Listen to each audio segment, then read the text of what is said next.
حضرت صلی اللہ علیہ وآلہ وسلم پر وحی کا ابتدائی دور اچھے سچے پاکیزہ خوابوں سے شروع ہوا۔ آپ خواب میں جو کچھ دیکھتے وہ صبح کی روشنی کی طرح صحیح اور سچا ثابت ہوتا۔ پھر من جانب قدرت آپ تنہائی پسند ہو گئے اور آپ نے غار حرا میں خلوت نشینی اختیار فرمائی اور کئی دن اور رات وہاں مسلسل عبادت اور یاد الہی و ذکر میں مشغول رہنے لگے۔ جب تک گھر آنے کو دل نہ چاہتا توشہ ہمراہ لیے ہوئے وہاں رہتے۔ توشہ ختم ہونے پر ہی اہلیہ محترمہ حضرت خدیجہ رضی اللہ تعالی عنہا کے پاس تشریف لاتے اور کچھ توشہ ہمراہ لے کر پھر وہاں جا کر خلوت گزین ہو جاتے۔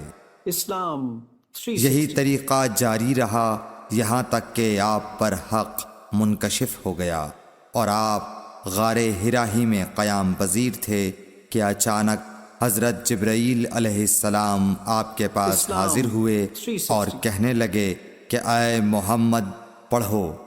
آپ فرماتے ہیں کہ میں نے کہا کہ میں پڑھنا نہیں جانتا۔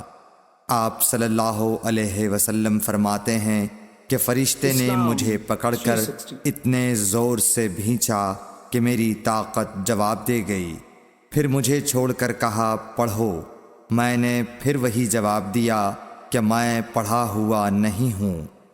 اس فرشتے نے مجھ کو نہایت ہی زور سے بھینچا کہ مجھ کو سخت تکلیف محسوس ہوئی۔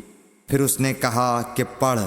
میں نے کہا میں پڑھا ہوا نہیں ہوں۔ فرشتے نے تیسری بار مجھ کو پکڑا اور تیسری مرتبہ پھر مجھ کو بھینچا۔ پھر مجھے چھوڑ دیا اور کہنے لگا کہ پڑھو اپنے رب کے نام کی مدد سے جس نے پیدا کیا اور انسان کو خون کی پھٹکی سے بنایا۔ پڑھو اور آپ کا رب بہت ہی مہربانیاں کرنے والا ہے۔ بس یہی آیتیں آپ حضرت جبرائیل علیہ السلام سے سن کر اس حال میں غار حرا سے واپس ہوئے کہ آپ کا دل اس انوکھے واقعے سے کانپ رہا تھا۔ آپ حضرت خدیجہ کے ہاں تشریف لائے اور فرمایا کہ مجھے کمبل اوڑھا دو، مجھے کمبل اوڑھا دو۔ لوگوں نے آپ کو کمبل اوڑھا دیا۔ جب آپ کا ڈر جاتا رہا تو آپ نے اپنی زوجہ محترمہ حضرت خدیجہ رضی اللہ تعالی عنہا کو تفصیل کے ساتھ یہ واقعہ سنایا اور فرمانے لگے کہ مجھ کو اب اپنی جان کا خوف ہو گیا ہے۔ آپ کی اہلیہ محترمہ حضرت خدیجہ رضی اللہ تعالی عنہا نے آپ کی ڈھارس بندھائی اور کہا کہ آپ کا خیال صحیح نہیں ہے۔ اللہ کی قسم آپ کو اللہ کبھی رسوا نہیں کرے گا۔ آپ تو اخلاق فاضلہ کے مالک ہیں۔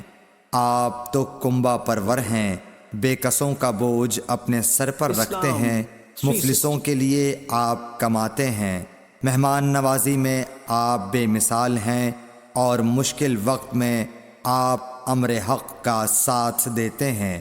ایسے اوصاف حسنہ والا انسان یوں بے وقت ذلت و خواری کی موت نہیں پا سکتا۔ پھر مزید تسلی کے لیے حضرت خدیجہ رضی اللہ تعالی عنہا آپ کو ورقہ بن نوفل کے پاس لے گئیں جو ان کے چچا زاد بھائی تھے اور زمانہ جاہلیت میں نصرانی مذہب اختیار کر چکے تھے اور عبرانی زبان کے کاتب تھے۔ چنانچہ انجیل کو بھی حسب منشائے خداوندی عبرانی زبان میں لکھا کرتے تھے۔ انجیل سریانی زبان میں نازل ہوئی تھی، پھر اس کا ترجمہ عبرانی زبان میں ہوا۔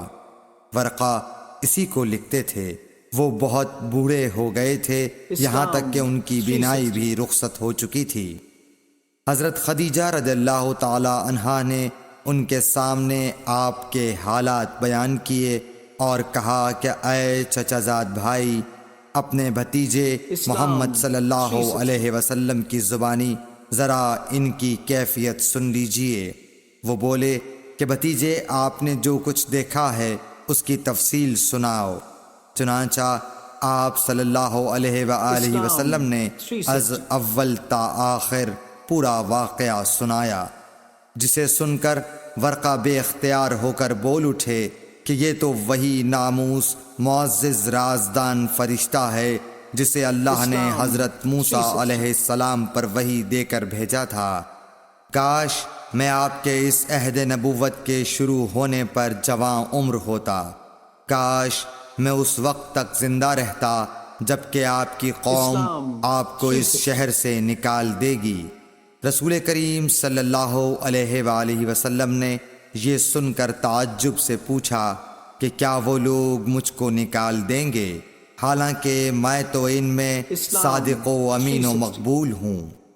ورقہ بولا، ہاں یہ سب کچھ سچ ہے، مگر جو شخص بھی آپ کی طرح امر حق لے کر آیا لوگ اس کے دشمن ہی ہو گئے ہیں۔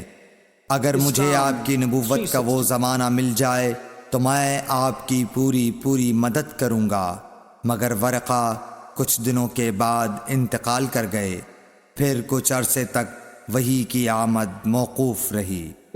صحیح بخاری حدیث نمبر